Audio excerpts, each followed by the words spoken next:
On today's episode, C-list impersonators ask the questions.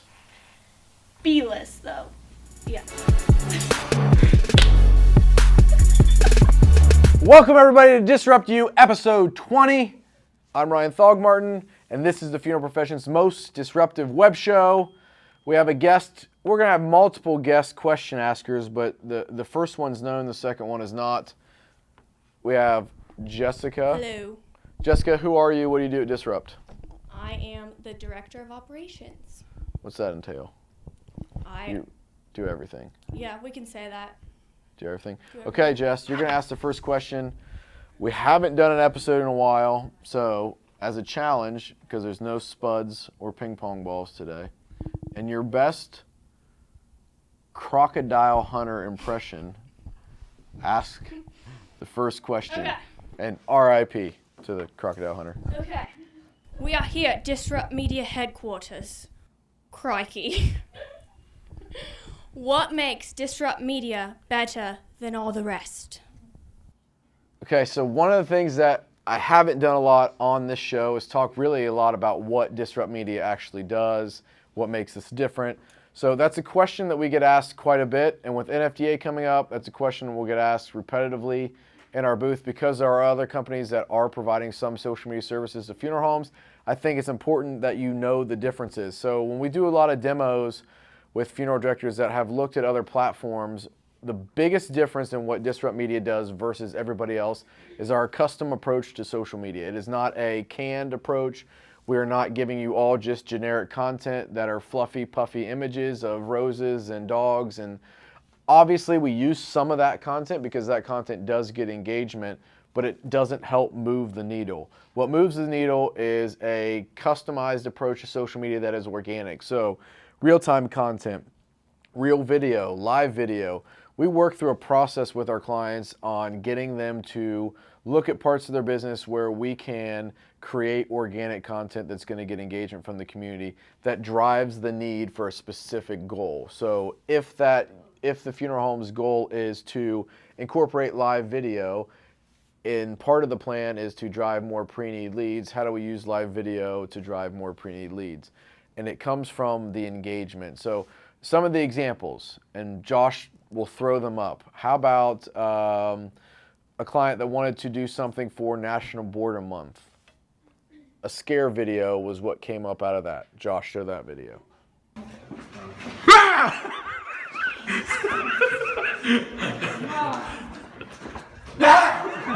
Or we had a client who wanted to do more into the community. With back to school, we had the idea of doing a back to school, packing book bags for back to school.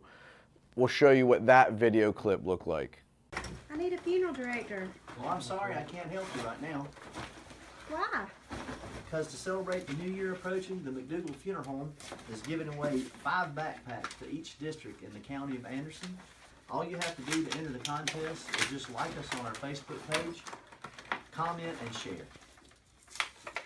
All these video clips lead to a bigger goal, and the bigger goal being more engagement, a bigger following, driving the community into understanding what the funeral home does in the community, more pre-need leads. I mean, every funeral home wants to sell something, but you don't know how. Social media allows us to sell in a way that's completely different than anybody else because it's not a direct sell. A lot of different things, a lot of different components go into a pre-need lead.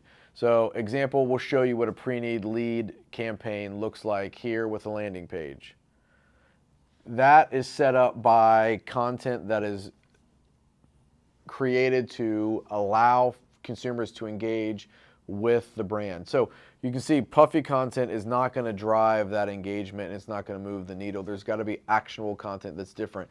And that's really where Disrupt is different from everybody else, is in our custom approach. We're not just bucketing content together and selling it to a funeral home and letting it go. We're managing the entire process, and we're bringing ideas and creative content to the table for funeral homes, and then we're helping produce that content, and in some cases producing all of that content and then managing it on the social channel, monitoring it. So it's a fully customized approach that's organic to every single client and not a bucketed approach that's automated.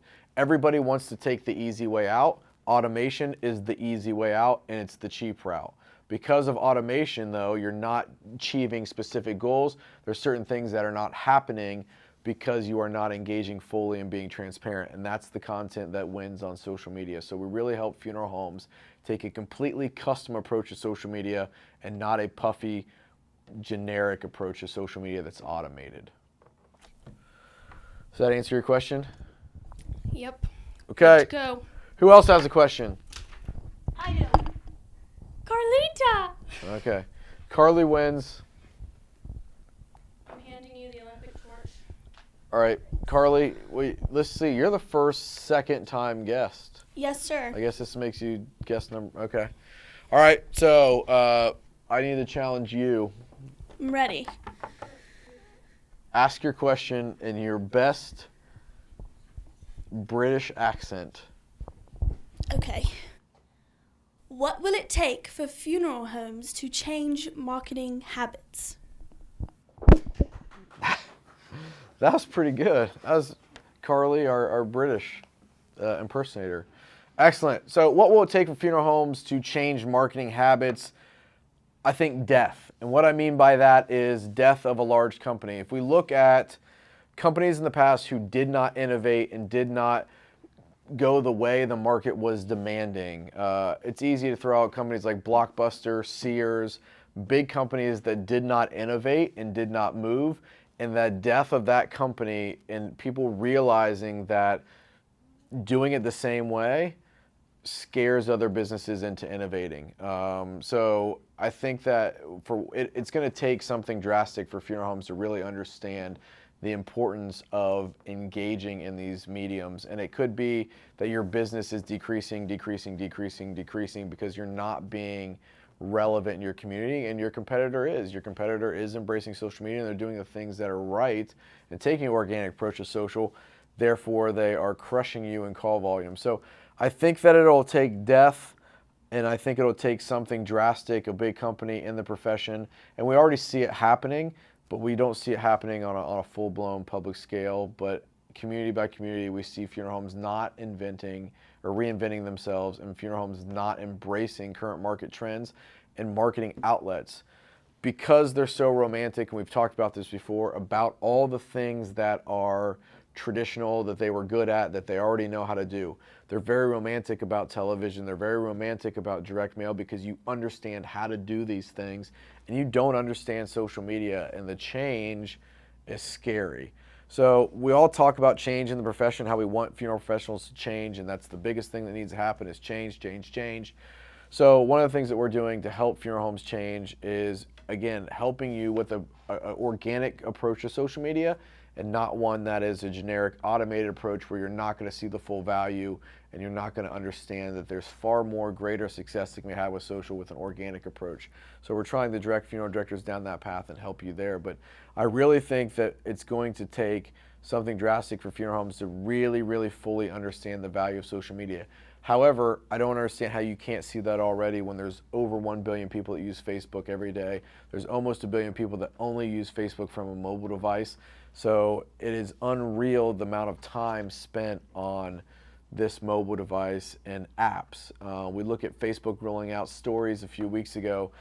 The reason Facebook rolled out stories was not to kill Snapchat. I mean, it'll hurt Snapchat in a way, but Snapchat's not going anywhere. The reason Instagram rolled out stories is because of attention. The longer they can keep somebody on the app, the more attention they have of that user, the more valuable the app comes in the daily routine, and the more ads and money they can make. So attention.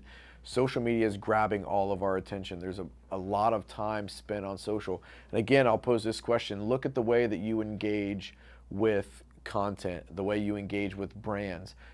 How many of you recorded the Olympics and then fast forwarded through every single commercial?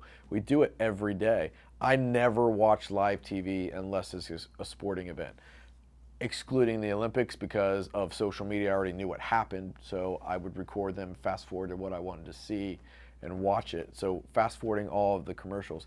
You do that on a daily basis. How come at home you're a normal consumer, you use a smartphone, you order things online, you sell things on eBay, you watch Netflix, you have an Amazon Prime subscription, yet when you come into your funeral home, you completely forget about the way you engage and you start using the traditional media outlets again that are quickly dying. And I don't understand it. I don't understand how you can live two different lives that way and be all in, mobile, and engaging as social at home personally, but in your business you think that the consumers are going to engage the old way when they're really engaging the way you are.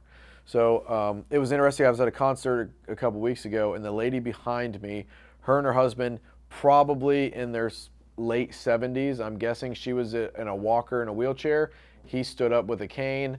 But in between concerts, she was on Facebook the entire time.